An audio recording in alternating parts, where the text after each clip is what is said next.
the term Moor started to become interchangeable with the term black, because it was basically the same thing. But when the slave trade started, they tried to objectify black people, Moorish people. So they would use the term interchangeably, and they would just switch on to calling people black. But if you look at a lot of old documents, there's even slave ships called Blackamoor. If you look at slave records, there was even a boxer out of Virginia who was very popular in the early 1800s named Tom Molyneux, and his nickname was the Moor. So that name was definitely used interchangeably with black or Negro at that time. Moor means black, like Negro, Ethiopian. Moor means black. Moor is not a people. Moor is a color. And they have taken this word Moor and they have associated Moor with Muslim. There were Moors that weren't Muslim. Moor means black. There were Christian Moors. There were Moors that practiced a traditional African faith system. So that Moor means black, simple. When the Moors went into Europe, they changed the appearance of the population. Do you see? So you have Italians, Spaniards being darker than the Scandinavians. A Scandinavian person told me that they never considered the Italians or Jewish people to be white. Do you see? Because the lighter people are further north. When I went to Europe, I would always look at pictures and I would always see a Moor, and sometimes I would see like a skull and bones. And many of the Moors would have a skull and bones flag. That's what pirates are known for. There were many Moorish pirates. There was even a Barbary War where the U.S. was fighting Moorish pirates up in North Africa and the Barbary Coast. And there's even a secret organization called the Skull and Bones. And we know that Masonry comes from Moorish science. So there's always a connection there with the Moors. And it's important that as we begin to develop an understanding of this society, that it's not Freemason as we know it, and that the Moors brought in this knowledge into Europe. Africans brought this knowledge into Europe. And in bringing this knowledge into Europe, the Knights Templars and other organizations were born out of this. And peoples of European descent were exposed to alchemy, okay? The periodic table of elements, the laboratory, how to take information, how to take elements and atoms, and to begin to manipulate them to make them into different types of molecules. The basic one is hydrogen, 2 hydrogen is helium, 3 hydrogen is lithium, 6 is carbon, 8 is oxygen. So you have this alchemy that's going to come, and they're going to begin to study, they're going to begin to learn, they're going to create societies that's going to develop an understanding. This is going to be what eventually is going to become Freemasonry, because only a select group of people in Europe is going to be exposed to this information. But the secret of Masonry, of who we really are, the Moors, is being here on this land, this particular land, because it was called, in many names, you had Turtle Island that we called it, or Tula, or El Morocco, the different terms that we had. And the original map of America was written by a guy named Idrisi. The original map was written in Sanskrit. Antarctica was actually mapped by a Moor. And most people don't know it was mapped by a Moor. And they have old topographical evidence of old maps of Antarctica. That's why the Nazis fled there, because they knew that there were places there under the ice that they could actually inhabit and hide. In the year 711 AD, Muslim forces invaded Spain and created a society so rich and so powerful it was the envy of the known world. This wasn't the rigid, ferocious Islam of our imaginations, but a progressive, sensuous, intellectually curious culture that for a number of spine-tingling years looked set to sweep through the whole of Europe.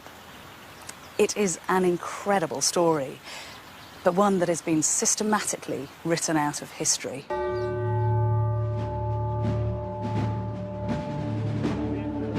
After the Catholic monarchs took over the city of Granada, they began to destroy all evidence that the Muslims had ever been in Spain.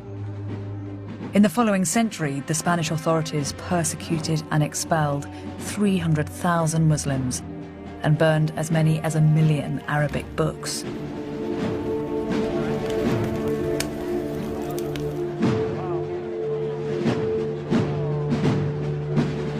This was an astonishing act of ethnic cleansing. It put an end to a civilization which had flourished in Spain for 700 years. These people have become known as the Moors.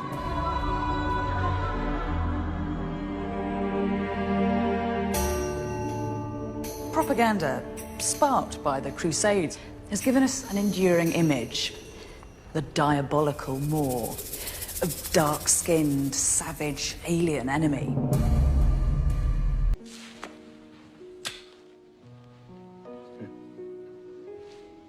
You're Sicilian, huh? Sicilian. You know, I read a lot, especially about things, about history. I find that shit fascinating. Here's a fact, I don't know whether you know or not.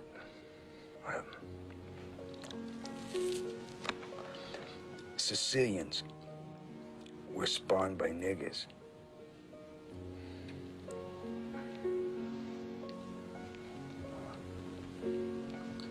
Come again?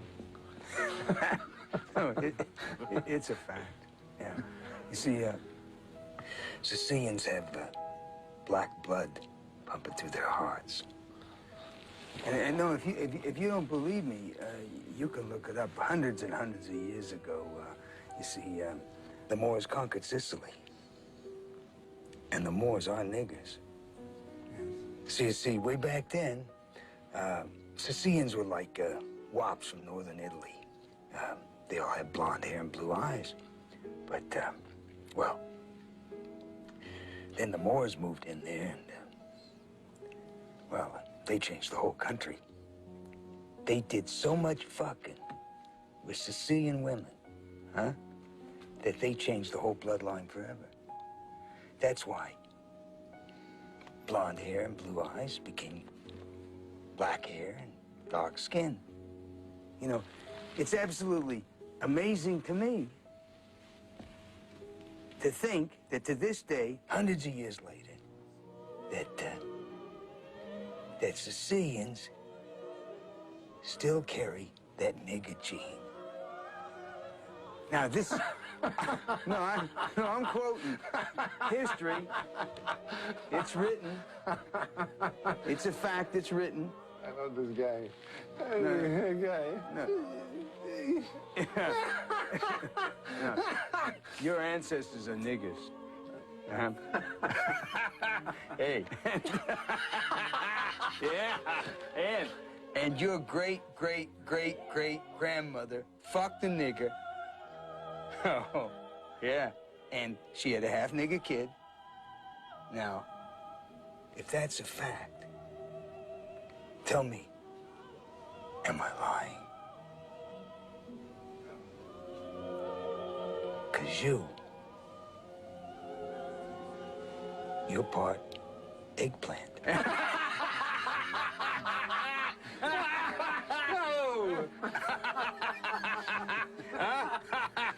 Hey.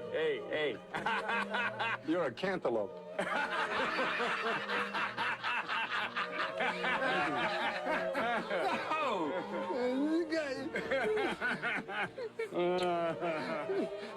Beautiful.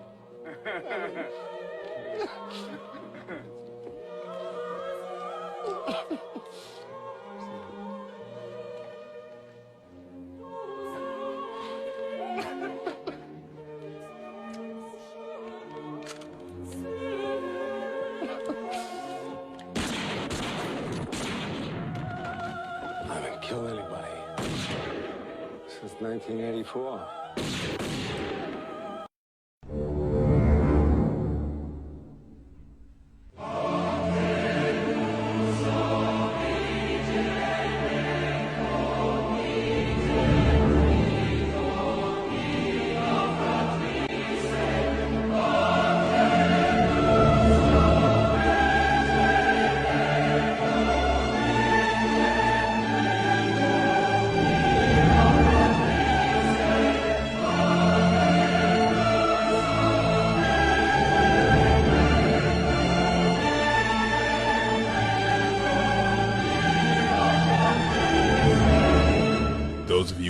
wish to die may leave now.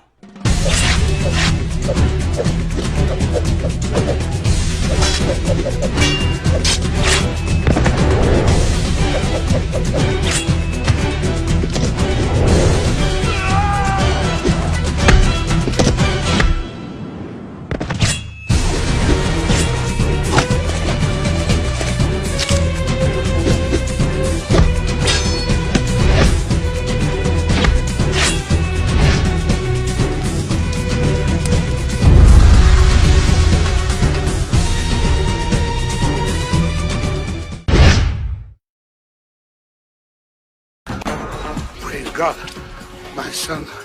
You saved my. You're a Moor. Yes, I am. Why not? I have a ship. Your ship? Forgive me, my lord. I don't mean to be critical, but you Moors don't make very good sailors. You cannot save those people, Christian, but you can save me. They're coming, Robin. Robin, come on! Christian! Why should I? For pity's sake. Mine is a sentence of death. No, Robin, he's a Moor. Don't listen to him. Set me free. I will show you a way out. And curse on Moors and Saracens.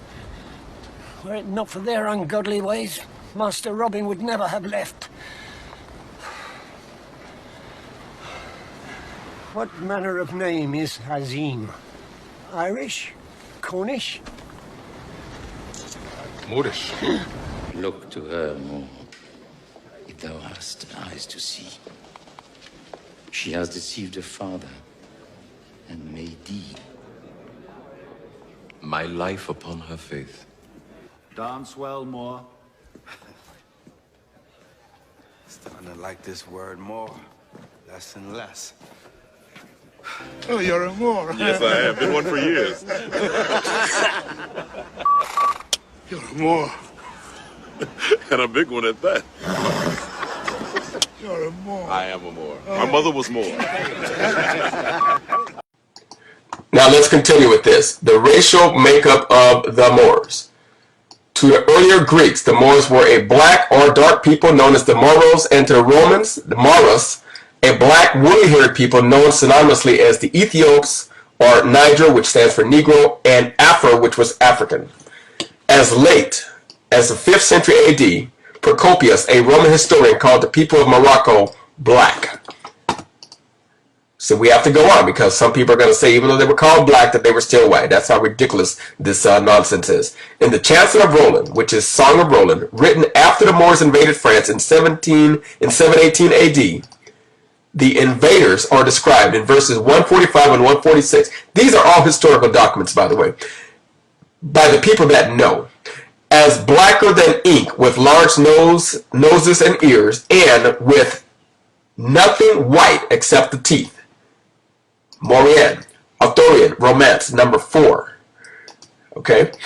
The Chancellor of Roland states that the Moorish army was 50,000 strong and led by Marganis, Emperor of Ethiopia, not Europe, and Carthage. That was not Germany or any place in Europe. That was Ethiopia. The most valiant figure is Abysmin, that is Abyssin, who in verse 126 is described as black as melted pitch. In this epic, the Moors are called Saracens, in English, Saracens, black as melted pitch. But then there's people who want to tell you they were white. And this evidence is still available today to the uninformed. In the official coat of arms of Aragon, and I would suggest that you put that in Google and do a search so you can see the official coat of arms, of Aragon, which has 4 Moorish kings who were killed in battle by Pedro the 8th, the king of Aragon, on November the 18th, 1096. All the Moors are shown as jet black. You can see it for yourself. Those were the 4 Moorish kings.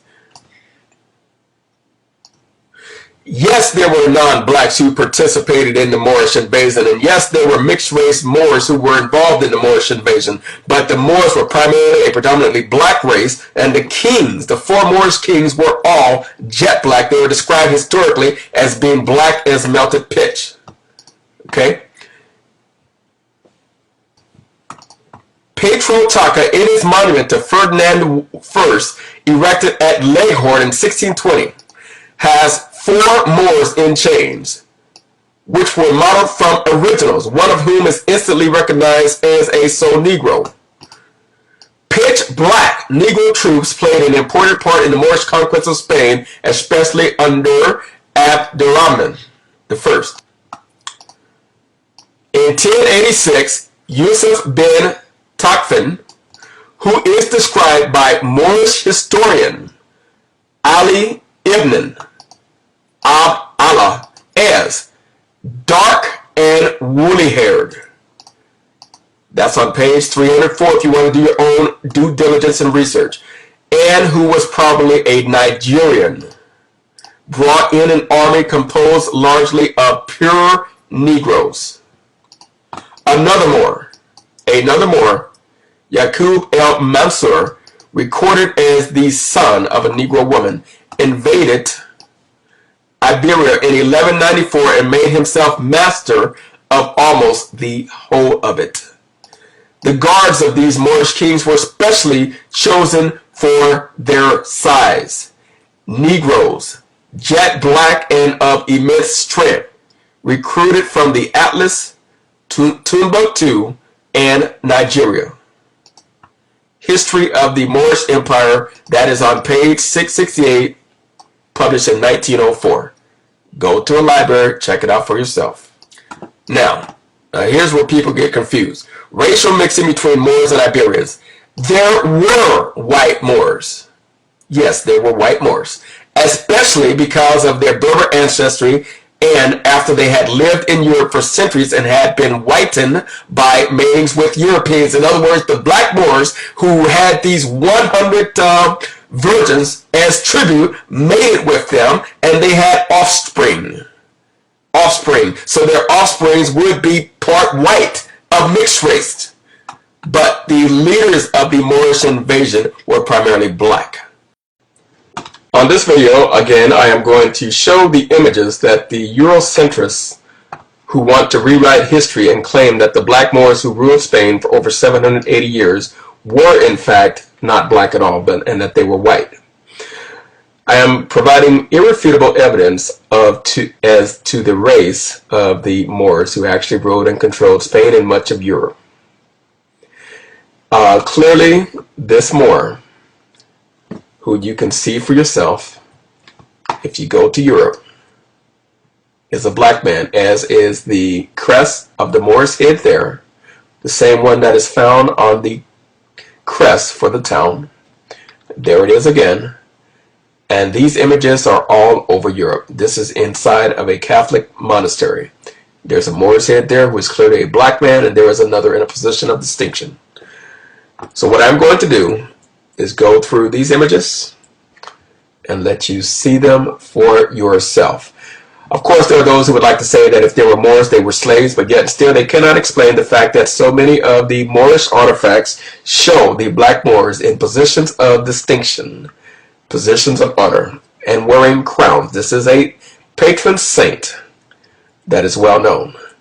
These are the actual Moors. Now, what they do, what the Eurocentrists do, is they'll show you pictures of Moors or people in Moorish attire who were not black, and that's all they would show you, and they would use that to try to explain to you that the Moors were in fact white. What they can't explain is that the ones wearing crowns and the ones on the crests that are there even today in many of the Moorish cities and Moorish towns, are of black people.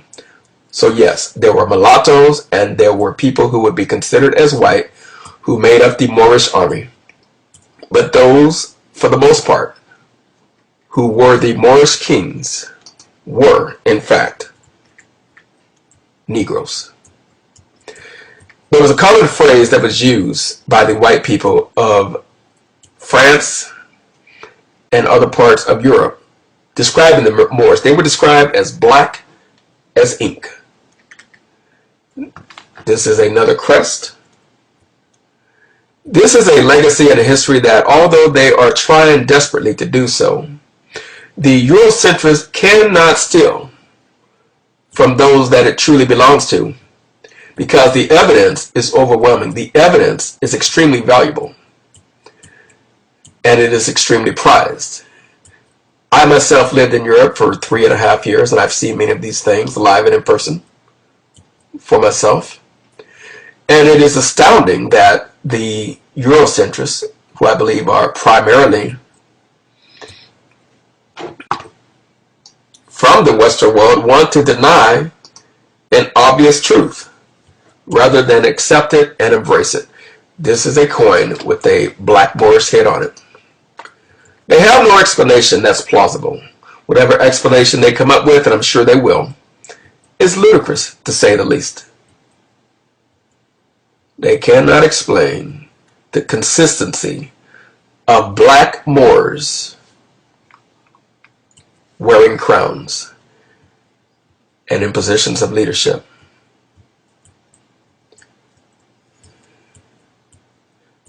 They say a picture is worth 1,000 words. A picture should certainly refute 1,000 lies. This is a chair. Take a good look. That is a black Moor. It's almost like a throne. They want you to believe that black people were naked savages running around. These are black as well. Take a good look. Black people, not white. Running around in the jungle, throwing spears at elephants until slavery. This is a history and a legacy black people, they don't want you to know about. Why deny the obvious truth when the evidence is so overwhelming? You only make yourself look like a fool.